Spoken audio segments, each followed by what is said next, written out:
Бірақ 12 мыңға кітап сату реально оңай емес. Сондықтан сіз өте көп құндылық беру керексіз. Оны доставка жасау ми ашытады. Сондықтан Каспиге бересіз и логистиканы, доставканы Каспи өзі шешіп береді сіздерге. Біздің основной офферіміз, мына жерде тоже шығарып көрсетемін. Ол кітап плюс 10 курс болды, қателеспесем. Инфобизнес нарығында қалай кітап сатқанымыз туралы айтатын боламын. Сәлеметсіздер ме, қайырлы күн. Менің есімім Шыңғыс Аймағамбет. Менің YouTube каналыма қош келдіңіздер.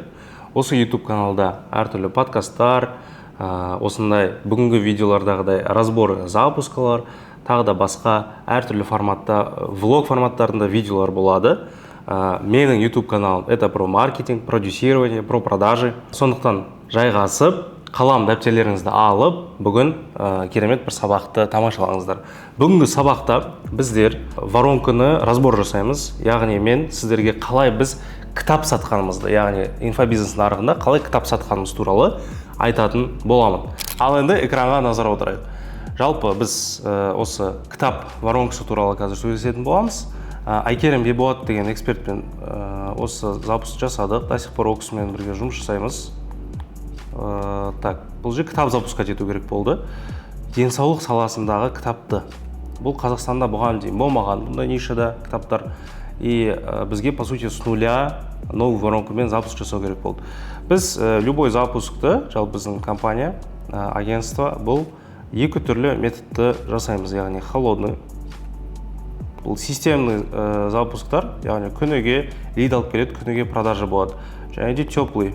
Теплый запуск ол айына бір лид, 2 айда бір, 3 айда бір үлкен масштабный бір запуск. Ол рилспен және де бізде стористермен. Енді давайте холодныйды разберем. Холодный қалай жасадық? Біз с нуля воронка құрастырдық. Яғни ең бірінші ол креативтер. Яғни рекламный креативтер, баннерлер, статический, динамический креативтер и так далее. Креодан, яғни крео кетеді, таргет кетеді, содан олар сайтқа құлайды.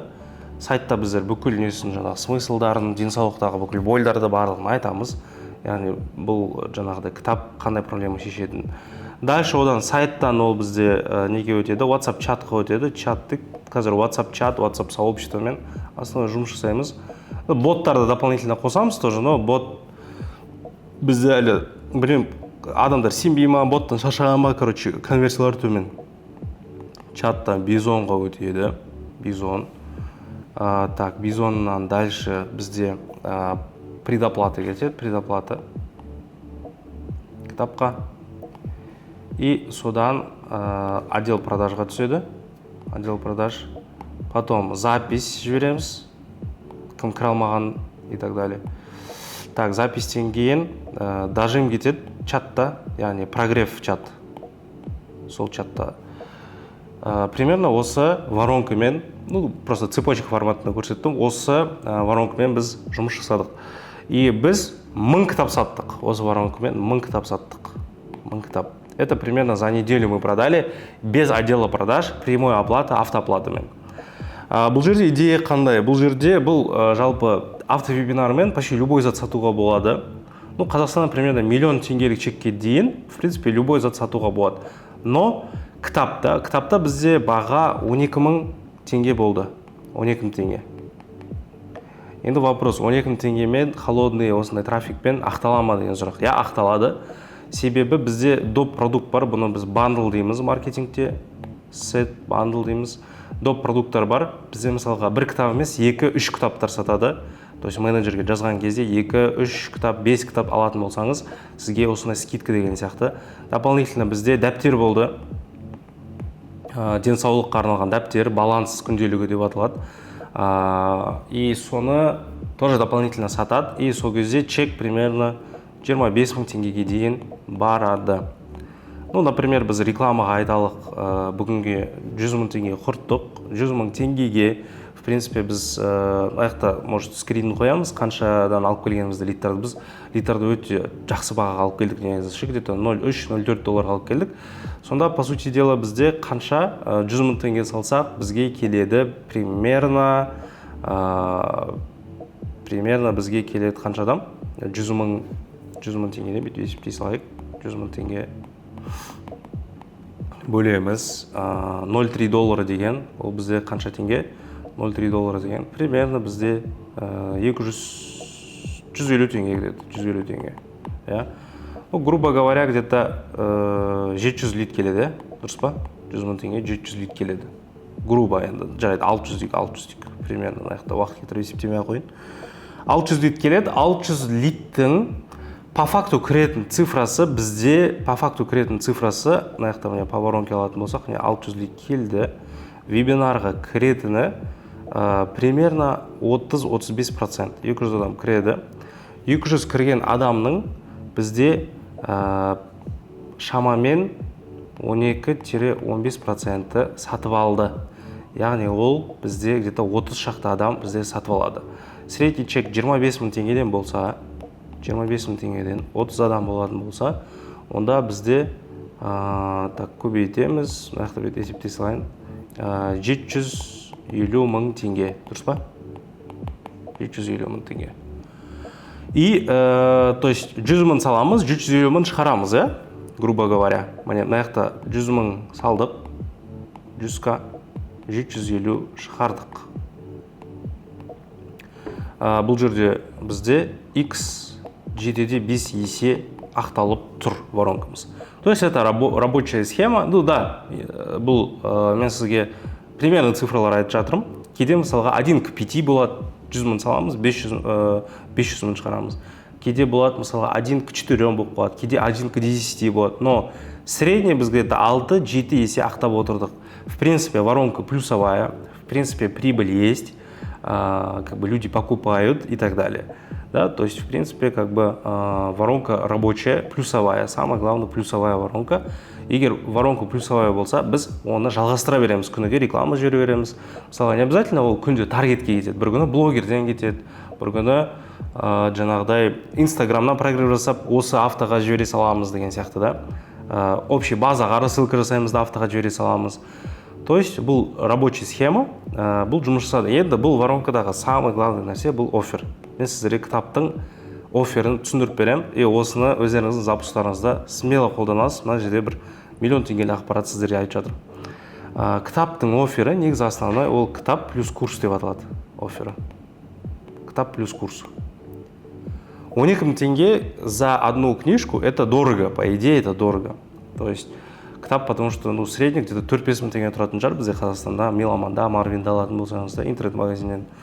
Бірақ 12 мыңға кітап сату реально оңай емес. Сондықтан сіз өте көп құндылық беру керексіз. Біздің основной офферіміз, мына жерде тоже шығарып көрсетем, именно қандай болған, ол кітап плюс 10 курс болды, қателеспесем. 10 курс болды. То есть общий где-то бір миллион теңгеге бір құндылық бердік. И бұл 10 курс миллион теңге деген, по факту миллион теңге тұрады, себебі сондай бағаға сатылған. И бұл курстар реально боль темаларға болу керек. Біз енді денсаулық саласында болғандықтан кейін біз бүкіл денсаулыққа қатысты больдарды жазып шықтық. То есть жаңағыдай бауырдың дұрыс жұмыс жасамауы, ішектің дұрыс жұмыс жасамауы, детокс қалай жасау керек, үй жағдайында правильный питание отырып қалай арықтау керек, қалай иммунитетті көтеретін без техника, или біз меню жібердік, әртүрлі видео сабақтар бердік, кітап бердік, жаңағыдай баланс дәптері деген сияқты да. То есть осындай 10 курсты біз бердік, плюс біз айттық еще доставка тегін дедік. Ребята, оффер жасаған кезде былай айтпаңыздар, 10 мың теңгеге курс ал, 2 мың теңгеге доставка деп ше. Жоқ, олай айтпайсыздар. Сіз лучше оны 12 мың теңге дейсіз, и айтасыз доставка тегін дейсіз. Қазақстан любой точкасына, ауыл, ауданға дейін, аймаққа дейін жеткізіп береміз.